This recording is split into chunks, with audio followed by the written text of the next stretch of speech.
Dear students, in the previous class we have studied about the different types of conductors, that is the metallic conductor, also known as the electronic conductor and electrolytic conductor. We also studied about the resistance which is offered by the conductor to the flow of the current. The reciprocal of resistance is conductance, and then we studied about resistivity and conductivity. Now, the next topic of this unit is molar conductance. If we take 1 mole of the electrolyte, then the ions produced by this 1 mole of electrolyte offers conductance. This conductance is molar conductance. Let me define it. It is defined as the conductance of the volume V of the solution containing 1 mole of the electrolyte kept between 2 electrodes with area of cross section A and distance of unit length L. The symbol for the molar conductivity is lambda with subscript small m. Mathematically, lambda m or the molar conductance is related to kappa, that is conductivity, by as per equation 1. Lambda m is equals to kappa upon C, where C is the concentration, which is expressed in moles per liter. Lambda m is also equals to the product of conductivity and volume. K kappa is conductivity and capital V is volume. The unit of the molar conductance.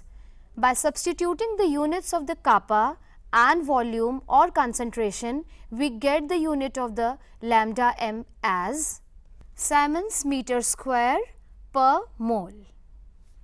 Variation of conductivity and molar conductivity with concentration. Let me again revise you what is conductivity. We have already studied in the previous class. Conductivity or specific conductance is the conductance of 1 centimeter cube of the solution. It depends upon the ions which are present in 1 centimeter cube of the solution. And the molar conductivity is the conductance of the ions produced by 1 mole of the electrolyte. So, there is a difference between conductivity and molar conductivity. Let us study how the concentration or dilution affects both of them, kappa and lambda m.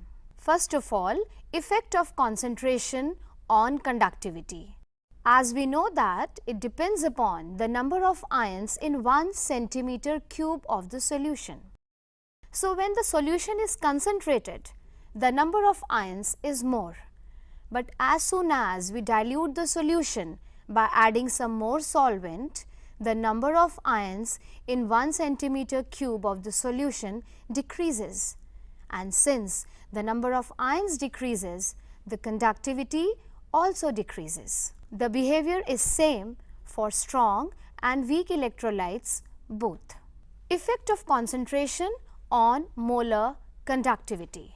In this case, the behavior will be different for the strong and the weak electrolyte. I have explained you. Strong electrolyte is the electrolyte which dissociates almost completely, and the weak electrolytes never dissociate completely. So, the behavior is different for strong and weak electrolyte with dilution, or you can say concentration. We will discuss it one by one. We know that just now I have told you lambda m is equals to kappa into volume, that is conductivity into volume. Now, we are diluting the solution, that means we are increasing the volume. When the volume increases, lambda m increases. Now, for the strong electrolyte, let me explain you what happens exactly. In the strong electrolyte, we know that it is dissociated completely. So, on dilution, there is not much appreciable increase in the number of ions, but the mobility of ions increases when we dilute the solution. And when the mobility of the ions increases, the lambda m automatically increases. With the help of the graph, you will be able to understand the behavior of a strong and the weak electrolyte. In the case of the strong electrolyte, also what happens is, when the solution is concentrated, there is strong interionic attractions because ions, they don't have volume to move, they don't have space to move, and since they are oppositely charged, they attract each other and their mobility decreases. As soon as we increase the volume, the interationic forces decreases and they are now free to move and they contribute to the molar conductance. In the case of the weak electrolytes, as I have told you, they are not completely dissociated. On dilution, the dissociation increases. Dissociation increases, that means the number of the ions also increases. When the number of ions increases, they will automatically contribute towards the molar conductance and hence the molar conductance increases. Now, let me explain you the Debye-Huckel-Onsager equation. The Debye-Huckel-Onsager equation correlates molar conductance at any concentration with the molar conductance at infinite dilution. Let me tell you what is molar conductance at infinite dilution, which is also known as limiting molar conductivity. What happens in the case of the strong electrolyte? When we dilute the solution, there is a slow increase in the molar conductance and soon it approaches the maximum limiting value of the molar conductance. And after some dilution, it approaches the limiting value, and after which on further dilution, there is no further increase in the molar conductance. This is lambda m naught. Lambda m and lambda m naught are related by Debye-Huckel-Onsager equation. Lambda m is equals to lambda m naught minus a root c, where a is a constant. From this relation, you can very well see that as the concentration approaches 0, that is infinite dilution, lambda m becomes equals to lambda m naught. Let me explain you the molar conductance for strong and weak electrolyte with dilution. In the graph, you can see that there is a blue line for strong electrolyte, and you can see that as we are decreasing the concentration and increasing the dilution, the blue line soon approaches and touches the y-axis and we get limiting value of molar conductivity. This is the behavior for strong electrolyte. The examples of the strong electrolytes are like potassium chloride, sodium chloride, hydrogen chloride, etc. For the weak electrolyte, there is a red line or a red curve you can see. For the weak electrolyte, there is a slow but continuous increase in the value of the molar conductance when the concentration approaches 0. But from the graph, you can very well see that the red line becomes parallel to y-axis and it is never touching it. That is, even by the extrapolation of the curve, that is the red curve, we will not get limiting value of the molar conductance for weak electrolyte, because the weak electrolytes are never completely dissociated. So, I can say that the lambda m value for the weak electrolytes can never be calculated experimentally. Then what is the method by which we can calculate, we can find out the lambda m value for the weak electrolytes? That is the Kohlrash's law. Let me explain you what is Kohlrash's law. Kohlrash's law of independent migration of ions.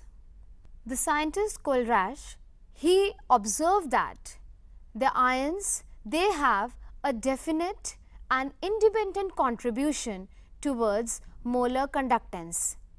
He observed the dissociation and contribution of different ions in different electrolytes, taking strong and weak electrolytes. And then he gave his law, that is Kulrash's law of independent migration of ions.